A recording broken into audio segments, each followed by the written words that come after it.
All right, guys, we are back with another episode. All right, another episode. It's been what, 2.5 weeks, guys. We've been taking a little bit more breaks, just stepping back. I like posting every week, but we're trying to just go through different things, different processes to see what better fits us. Okay, guys. So be patient with us. I know you guys missed me. I know. It's okay, guys. Though I'm still here. I'm still posting. Okay. So anyways, wanted to get that out of the way. How are we doing? Cayden, how are you doing? Oh my God, Cayden, how are you doing? I'm doing amazing. All right. Life's good. Life's great. I'm here in the podcast room today. So what more could be going on in my life, right, than the podcast? We're just going to dive straight into it, okay? Because I do this thing where I say, oh, well, I'm going to, shorten the intro, and then I never do, okay? So we're gonna actually do it today, okay? I don't have many announcements for us. Nothing like that. So, nothing there. And yeah, I mean, if something comes to mind, I'll talk about it at the end, okay? Just a quick reminder, I'll get it out of the way right here, though, because usually I say it at the end. Get involved. Reach out to me through the website, LinkedIn, all social media bios, YouTube, Spotify. Reach out there, get involved, reach out to me, ask questions, let's have conversations, let's collab, right? Let's do all of the above. That's all I got to say to that. So today we're talking the question, one of the most forgotten questions, but most valid questions. Is the legal drinking age outdated? Right? Is the legal drinking age of 21 outdated? Right? And in today's society. Okay? We're going to be reflecting on this. We're going to be talking about some statistics. We're going to be talking about some numbers. So we're going to have a little bit more digging today. Nothing wrong with it. I know, guys, usually I'm a little bit better, but yeah. So I'm going to be reading through my screen, just a heads up, except for all the people who make comments on it don't even watch it, so they won't see this. But I do have some numbers that I want to run by you and that I think are important. Okay? I think are important, and we need to be able to run through them. So let's run into it, okay? So off the bat, I have numbers, okay? I have age groups. So this is going to be a statistic. I forgot to cite it, okay? But I did cite all my other statistics. So you can trust me there. And if you can trust me with the 6 other statistics I have, I'd imagine that you'd be able to trust me with this one, okay? The year this was, I'm going to assume, was somewhat relevant. I believe this was just in a section in a county. Or it might have been, it wasn't national. The numbers are too small. But I wrote these stats down a while ago, and I just found them. So that's why I'm kind of doing a disservice here. But just go with me on this, okay? If you take my word for it, they are real. Okay, so let's start off. Let's go. Let's get into it. Come on, buddy. Get me up here. There we go. Okay. So number one is why do I think this? Okay, I'm gonna give you the number one reason, and this should be compelling enough to completely flip the board, but unfortunately it's not. Okay, and the number one is legal responsibility. The day you turn 18, you are expected to pay taxes. You're held criminally liable to the same as a 21-year-old, to a 50-year-old, to an 80-year-old. Okay, you're allowed to vote. Okay, you can enlist in the military. You can serve. You have to go to jury duty. You can sign contracts. Right, and I highlight these things, but I'm going to highlight the number one and the most compelling reason, in my opinion, which of course is men at the age of 18 are expected and actually required. They say it's not required, but it is. There's incentive behind it. They're forcing you to. They're putting you in a corner. You guys are going to guess it, drafts. as an 18-year-old through 25 to 21 to 21, 25, in your 20s, you are expected to sign up for selective service. So if we go to war and we need a draft, we're able to do so, and they're going to go through the selective service numbers. Now, some people don't sign up, but if you don't, you can't, if I'm correct, you can't apply for certain loans. Anything federally backed, I believe they won't accept it. So, and there's amongst a few other things. So they really put you in a corner there, because in today's society, you're telling me you're going to go buy a home without a mortgage? I'm just saying. I mean, some people can do it. It's possible. But some people, most people, usually go with a mortgage. Even some people just go with it either way. Okay? So you can't. And obviously, this is sourced the Selective Service System and in the U.S. Census Bureau. U.S. Census Bureau. So if you're required to do all these things, actually more than a 23-year-old, I believe, is willing to do. Or willing to do, is required to do. If you are required to do more than what a 23-year-old is required to do, why can't you have a beer and they can? It's just a question, right? But it's a very valid question. Okay? So I'm an adult, but I can't drink. It's a double standard. I have to do everything and some, but a 21-year-old gets the privilege and beyond. International comparison, number 2. U.S. is an outlier. Most countries, big on the most, set the legal drinking age at 18 or lower. I believe Germany is 16, and I believe some European countries are actually 14. Now, when they go below 18, right, because they're not adults, but 18-year-olds are, when they go below 18, I believe you are restricted. You might have to be with a parent. You might be limited to one or only a few drinks. So there's a few things in there. But the idea is that you're 18 as an adult everywhere else, almost everywhere else. I believe there's only 2 countries that are not. 2, maybe a few more. It's a handful, maybe 2 handfuls out of the endless amount of countries that there are in regions. That require you to be 21. Okay? Example being the UK. See, Germany 16 for beer and wine, 18 for spirits. Australia 18, Canada 18 or 19, depending on the province. That's why I said regions. These countries often have lower rates of binge drinking. I'm going to say it again. These countries often have lower rates of binge drinking due to the cultural normalization of moderate consumption. You are given a drink in Europe at the bright age of 10, sometimes younger. You get 1 glass, you're not getting drunk, but you still get a drink. They normalize this because the idea is when you come into being 18, you've already drank.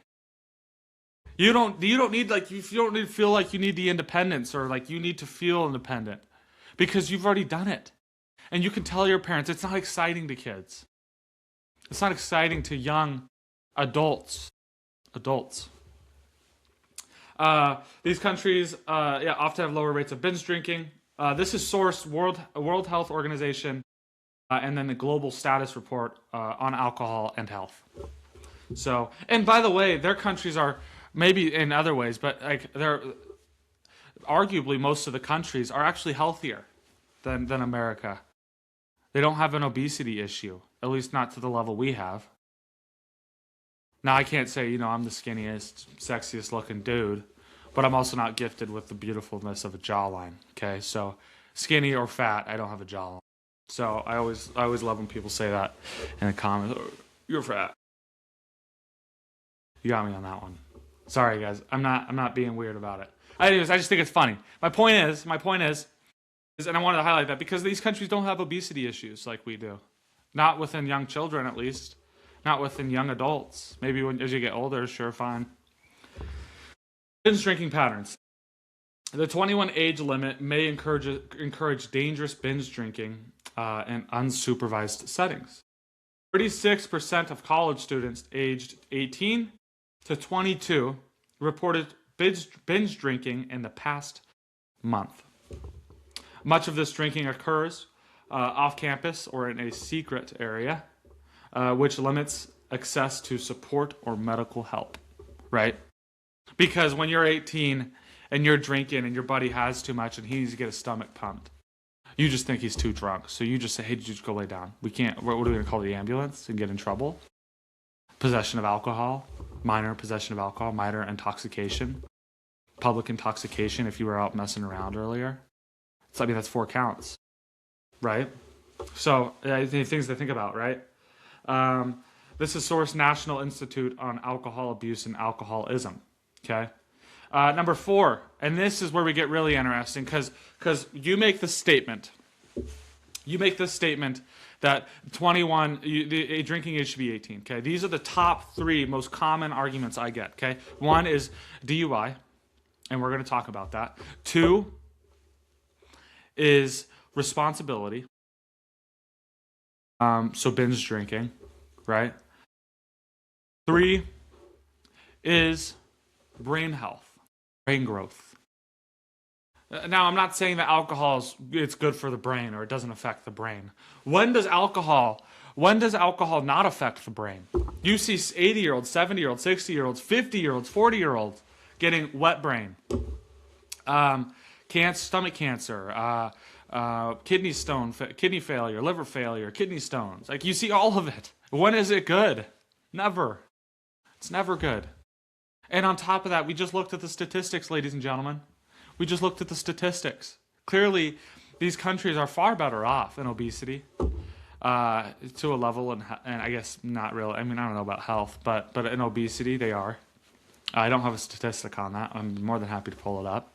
And that's in most countries. Some countries still have obesity issues. They're culturally accepting, right? They're safer. So brain development is like probably one of the most outdated arguments. One of the most outdated arguments, okay? And going into that, the 21 age limit may occur dangerous binge drinking and unsupervised. Oh, guys, see, I'm everywhere, okay? I'm going to scroll down.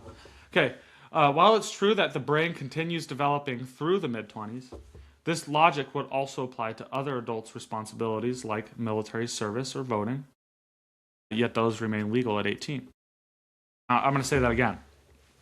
Okay? While brain development does happen, yeah, I'm not denying it. I'm not denying that alcohol is good for the brain or it doesn't have an effect.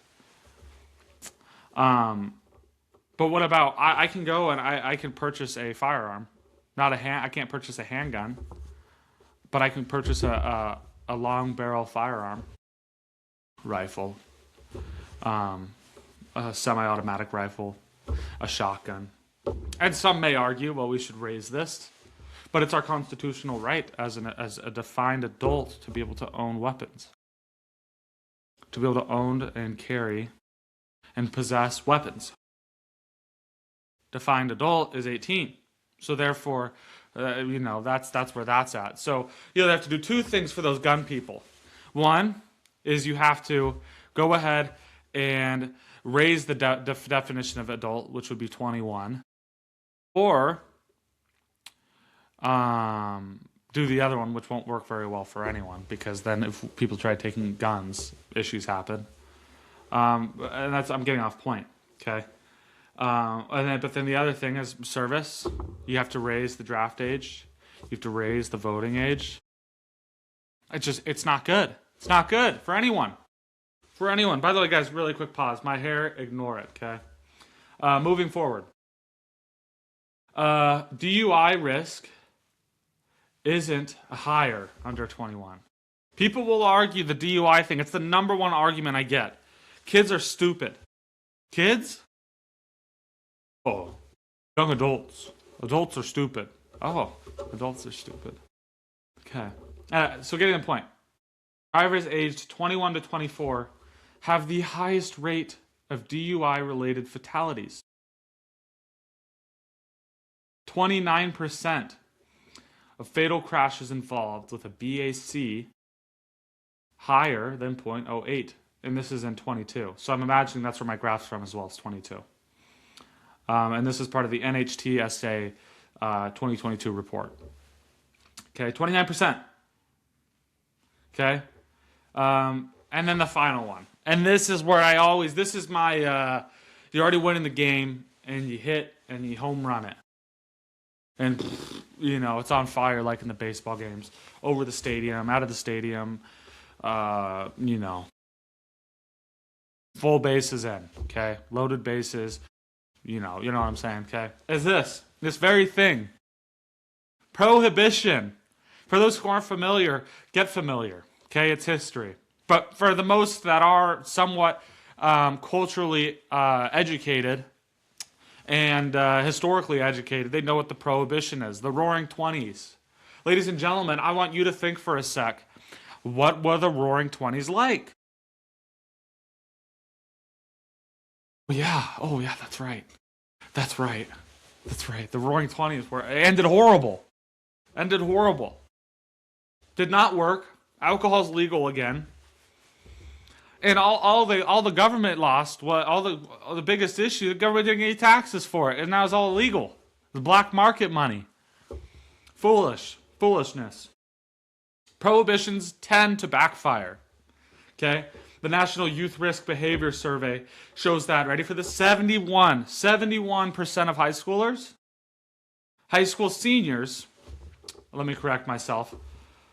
So 17, 18 usually, unless you're young, have tried alcohol despite the legal age. Meaning that the law isn't actually even working. And I want to highlight something here, okay, guys? There are 18-year-olds, and this is the argument. Well, there's certain 18-year-olds are stupid, and yes, there are. I know 18-year-olds who are not smart. Okay? I know young adults who aren't smart, who don't make the best choices. Okay? And I can't say to a level I didn't do some of the things, but I've drank. I've partied. There were a lot of other things, but I've partied. And I'll tell you this, okay? You have two sets of 18-year-olds, 19-year-olds, and 20-year-olds, okay? And we're going to just group that age together, so 18 to 20. You have the group that works hard, didn't have the opportunity to go to school, did have the opportunity to go to school, chose to turn it down, went into trade school, went straight into the workforce, went into the military, etc., etc. You get the idea.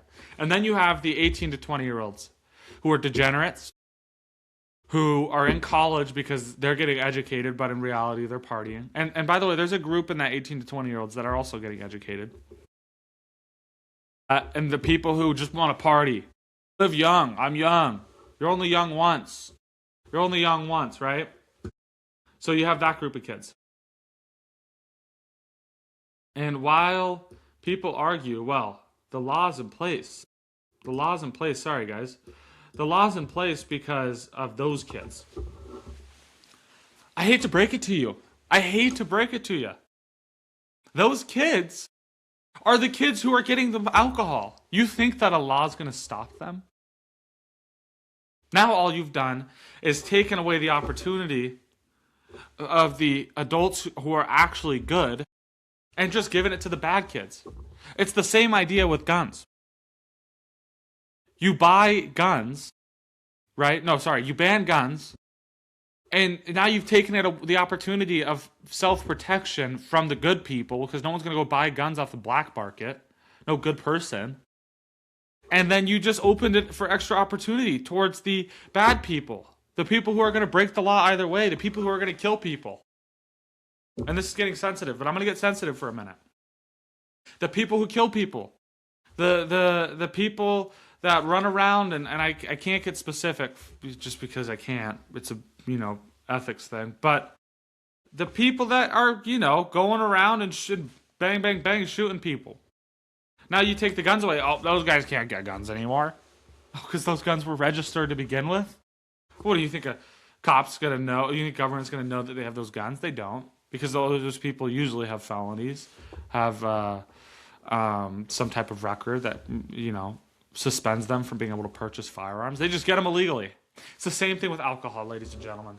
All you're doing is taking the opportunity away from the kids who do good in life and perform well and offer something to society as a whole. And you've just given it to degenerates. Because the good kids, most of the time, aren't going to break the law because they have a job. They can't afford to go to jail. They can't afford a lawyer. I mean, they can get a public attorney, but they can't afford all the fines. Versus that bad group who they don't give a damn. So all you've done is shut down the opportunity. So I give congrats. You've done it. You've beat society. Well, if you make it illegal, then at least some of them aren't going to get their hands on it. I promise you, ladies and gentlemen, coming from a 19-year-old kid, they're going to get it. They're going to get it. All right? They're going to get it. One way or another. They steal it. They buy it off someone. Fake IDs. They're going to get it. They're going to get it. So the question is does the government use this as an advantage and make more revenue off of it? Right? If the government is able to make revenue off of it, right now, sure, they might make a little bit, right? But they don't make what they could make if it was accessible to all 18-year-olds. That law is outdated, and it's ridiculous. Who was it, Reagan? Was it Reagan that put in the highway fund restriction? The national drinking age law? I forget the specific name. But basically, by the way, states have the opportunity to sell to 18-year-olds. They just lose 10% of their highway funds. So I say this, I challenge governors. Challenge society. Be willing to lose 10%. You know what you do? This is what you do, and this is good economics. You lower the drinking age, and you tax alcohol more. Not because it's gonna repel people from buying alcohol, because that's just California politics, and that doesn't work. Now you just tax 20% on cigarettes, and everyone has to be broke on cigarettes. So what you do is you lower the drinking age, and then you raise the tax on alcohol. What this does is creates more revenue for you. I promise you, if you lowered the drinking age, you would make 10% plus 40% of that revenue back for your highway. You would make globs of money. It'd be actually disgusting. So I challenge governors. I challenge you to question this. Talk to your senators. Talk to your governors. Talk to your congressmen. I've already talked to my senators. Bring up these conversations. Bring up these questions. This would be beneficial for society. And I'll tell you why, and I'm going to answer your questions about the DUI. Okay? So this is the moment we've all been waiting for. I don't know if this is per ratio. It could be a ratio. It could be like a county or a city or a state. If it's national, it's definitely per ratio. So maybe it's per whatever, the statistic. Okay, let's do this. Ready? So right now I have here in front of me a chart. Okay, of drunk driver accidents and the BAC levels, the percentage of the accidents that were that age group. Okay, you ready for this? This is going to be interesting. You're going to think this is interesting. Okay, I'm going to hold on.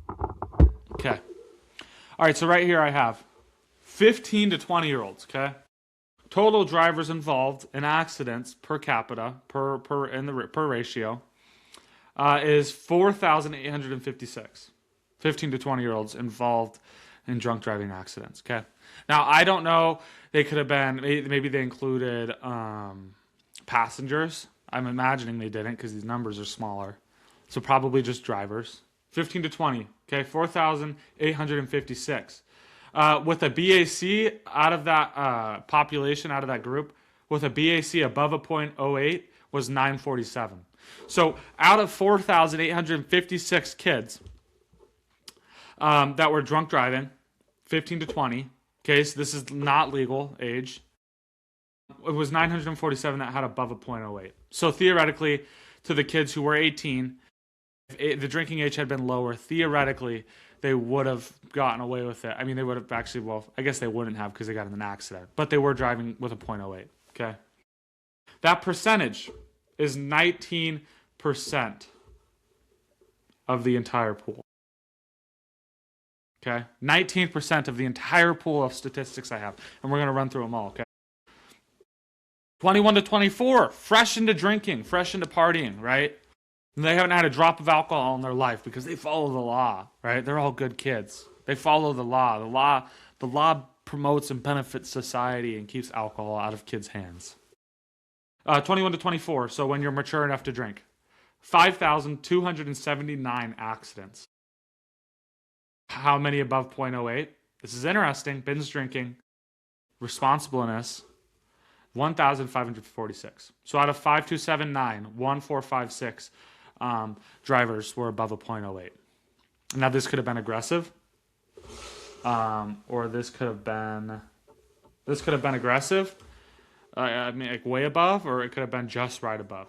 Okay, that is ready. 29% of the pool of drivers from ages 15 to 75 is what we have calculated. 25 to 34, brains developed. You're an adult. This is when the drinking age should be. We should raise the drinking age to 25. I love that argument, guys. I really do. 12,611. I'm going to say it again. 12,611.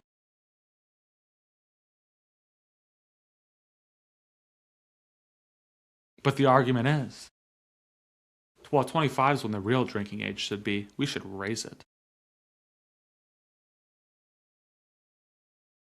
Isn't that interesting? Given that number, by the way, 3,485 were above a 0.08. Oh, I'm going to correct myself on these percentages, guys. These are per capita to the total drivers involved within the age group, okay? So this isn't in the pool, okay?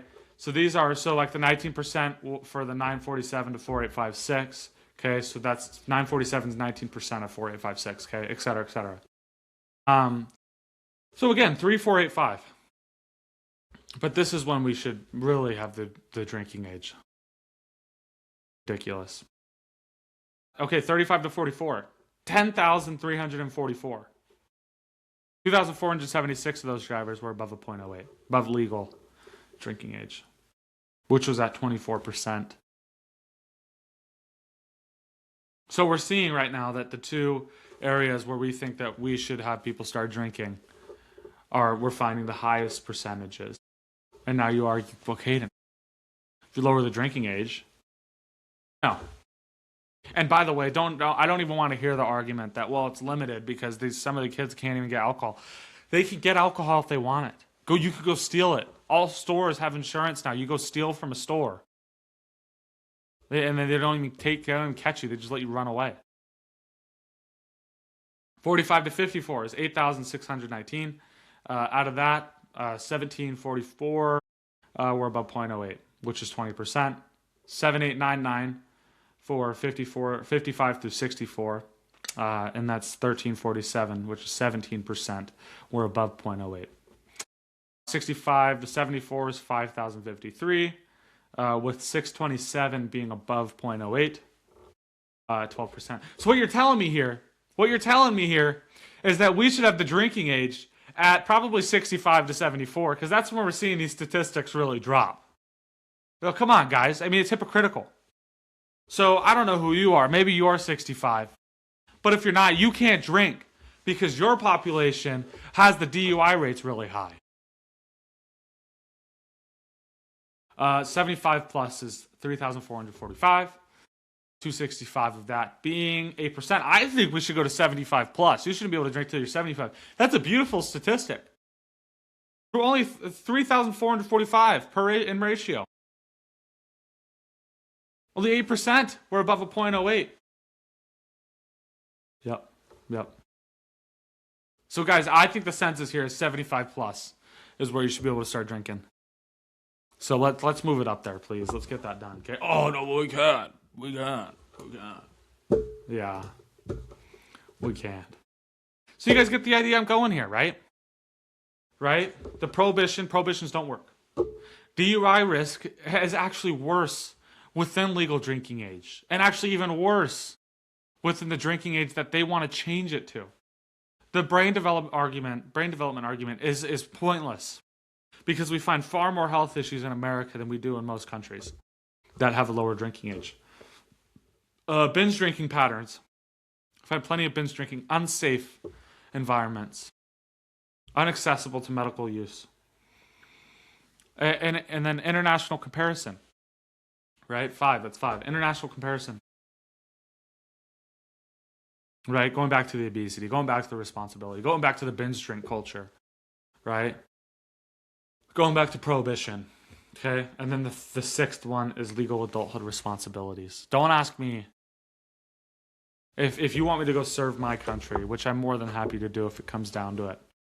I should be able to have a beer. Just like in Vietnam, if you can go and get shipped over to Vietnam, you should be able to vote for who's running your military.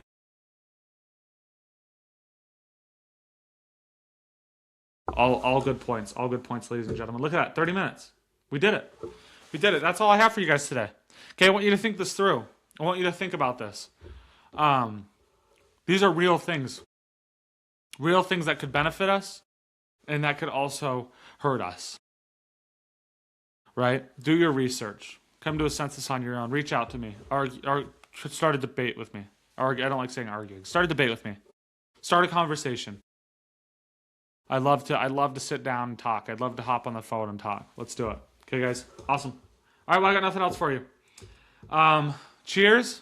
Everyone, have an awesome rest of your day.